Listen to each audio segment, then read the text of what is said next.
How's it going? This is Hoiman, and today we're taking a look at the S.H.Figuarts Cure Sword figure.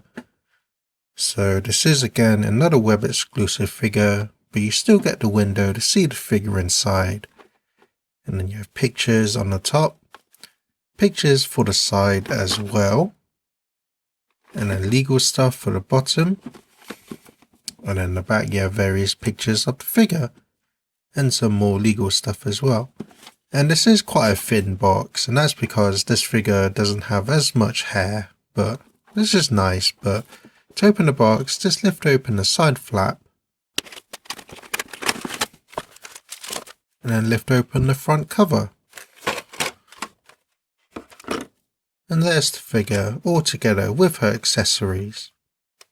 So first you do get some instructions showing what the figure comes with and how to operate the accessories.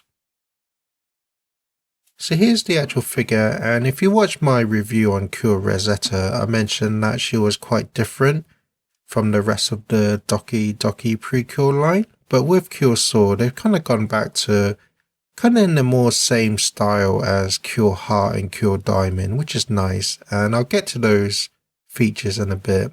But for now, the sculpt on this figure is really nice. Looks just like her pretty much from all angles. And it's very well sculpted and well painted for the most part. So looking at the face, I feel that they've captured the likeness of the character really well. And then moving on to her hair, it's a nice matte finish, but you have the darker and lighter shades to bring out the details. And then of course you have the individually sculpted strands of hair as well. And then the thinner parts are softer material as well, so you don't have to worry about those breaking as easily.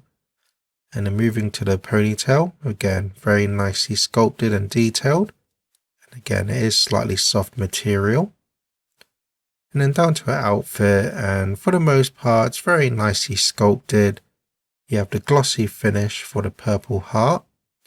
And then these sleeves here are softer material, which is in the same style as Cure Heart and Cure Diamond. Same for the ribbon, it's a soft material, but the skirt itself is quite solid, but it's sculpted in a way that still allows for a lot of range of motion. And overall it's sculpted really well. You can see all the zigzaggy lines in the paint. It's very clean for the most part. And then the pouch here, it's very small but very well detailed. And then down to her shoes, very nicely sculpted, and the lines leading up is very clean for the most part. So for articulation, the neck is on a single ball joint, so she can look down not that much. Look up, not really a whole lot due to the sculpt of the hair here. But she can tilt her head side to side as well as twist. And because of her design, she isn't really back heavy with any hair on the back. So the hair on top is actually a solid piece rather than hollow. But it's still really light, so it doesn't really weigh down the head at all. But it is on a ball joint, so you can move it up and down, side to side, and move it however you want pretty much. And then the back part of the hair here is actually on a swivel. So you can turn that around however you like, which is nice. And then for the shoulder, it's on a ball joint, so you can move her arm about however you want. It's also on a hinge, so you can bring her arm out to the side. And like I already mentioned, this is a softer material, so it doesn't really restrict the articulation too much. So you can bring her arm forward as well as back.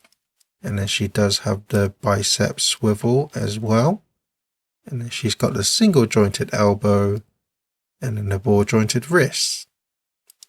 And with this figure, she has ribbons similar to Cure Rosetta on the wrist. But I mentioned in Cure Rosetta, they really easily break off. But with Cure Swords, they're actually sculpted in a way that's much more sturdy. So they shouldn't break on you too easily. For the torso, it's on a single ball joint, so she can lean forward about that much, not too much. Can lean back quite a bit. Can lean side to side as well as twist. And then for the hips, the waist is on a ball joint, so you can move the legs about however you want, as well as twist. and then each leg is on a ball joint. So she can kick about that far to the side, kick about that far forward, kick back, not really a whole lot. She has the thigh swivel, as well as single jointed knee, and then she has the ball jointed ankle as well. So you can go back that much, forward that much, can lean side to side as well as twist. So for the most part, she has all the articulation you'd expect a Figuarts figure to have. And because of the nice use of softer material and a separate skirt piece that's sculpted really wide, she has pretty much a lot of range of motion, and you should be able to get all the poses you'd want this figure to do. But that's the figure. Let's take a look at the accessories. So for faces, she comes with a default just staring face, a smiling face, a winking face, and a shouting face. For hands, she comes with a pair of open palmed hands, and then a rack of various hands. So you have 2 chopping hands, a pair of fists, 2 hands to hold her weapons, 2 more sword hands, which are painted differently with a purple aura, and then 1 more hand to hold her accessory. She also comes with a pair of hands, create the sword symbol, which is 1 piece. She also comes with a pad, nicely sculpted and detailed, but I feel it would have been nice if there was a hole in the back so you can attach it to a stand. She comes with 3 different lengths pieces for her weapon, and then these can be slotted into the weapon itself. So you just slide it in, and then it stays secure. And then the weapon itself is nicely sculpted and detailed. And then she also comes with a weapon which is a bit extended, very nicely sculpted and detailed. She also comes with a fairy, again nicely sculpted and detailed. And then she does have the ball jointed head as well, so you can move it about however you like. And then finally she comes with a display base, which is nice to have. So my final thoughts are, overall this is a solid figure, and if you watch my review on Cure Rosetta, in comparison to that figure, this is just a completely massive improvement over that figure. This figure is much more in line with Cure Diamond and Cure Heart, which is nice. And like I already said, the sculpt is really nice. The paintwork is very nice and clean for the most part, and then the representation to the character is very accurate. But I do have some minor gripes with the figure, such as the legs having quite loose joints. And this seems to be quite a common issue with the Doki Doki Precure figures.